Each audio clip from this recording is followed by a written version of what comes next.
Assalamualaikum warahmatullahi wabarakatuh. Saya Cuk Zahra Ikrimah akan menjelaskan tugas fitnah waris, yaitu tentang kewarisan bayi dalam kandungan.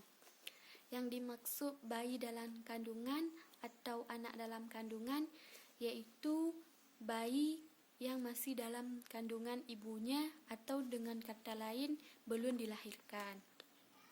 Kalau kita merujuk dari hadis-hadis Rasulullah tentang anak dalam kandungan sebagai ahli waris atau tidak, maka kita menemukan sepotong ayat yang diriwayatkan oleh Abu Dawud, yaitu apabila telah berteriak atau bersuara anak yang dilahirkan, maka ia adalah ahli waris. Jadi yang bisa dikatakan ahli waris adalah bayi yang telah dilahirkan ibunya, yaitu bersuara, artinya bayi itu hidup, maka dia adalah ahli waris. Kemudian yang kedua, kewarisan banci. Dari pendapat para fuqaha terhadap porsi kewarisan banci, yaitu yang pertama menurut Imam Hanafi dan Abu Yusuf,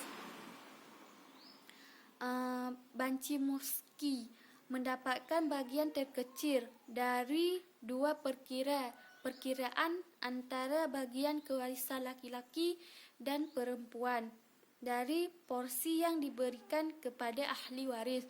Jadi banci mendapatkan bagian terkecil dari perkiraan ahli waris laki-laki atau ahli waris perempuan. Kemudian yang kedua, golongan Syafi'iyah dan Abu Dawud. Mereka memberikan porsi kepada banci berdasarkan perhitungan terkecil. Sisa porsi mereka ditangguhkan sambil menunggu musyawarah atau mufakat. Jadi ahli waris seorang banci itu diberikan berdasarkan perhitungan terkecil dan harus secara musyawarah atau mufakat dulu. Kemudian yang ketiga, menurut golongan Malikiyah dan Syiah, memberikan banci separuh dari dua perkiraan laki-laki dan perempuan. Jadi banci hanya diberikan separuh dari perkiraan ahli waris laki-laki atau perempuan. Kemudian yang ketiga, pengertian munasakat. Kalau secara harfiah munasakat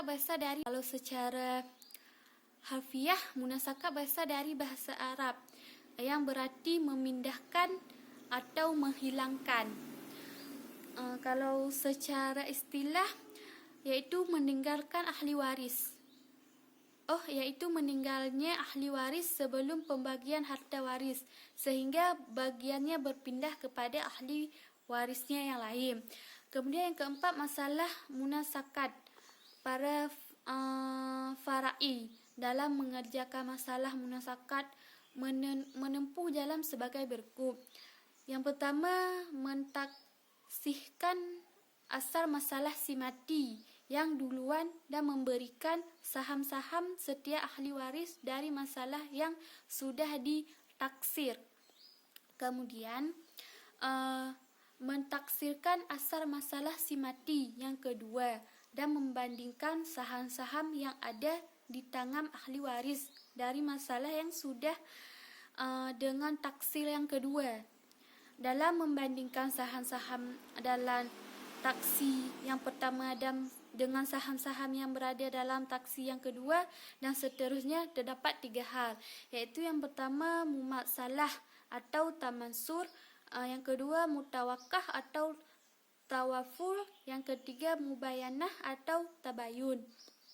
Cukup sekian penjelasan dari saya. Lebih dan kurang saya mohon maaf. Saya akhiri. Wabillahi taufiq wa hidayah. Wassalamualaikum warahmatullahi wabarakatuh.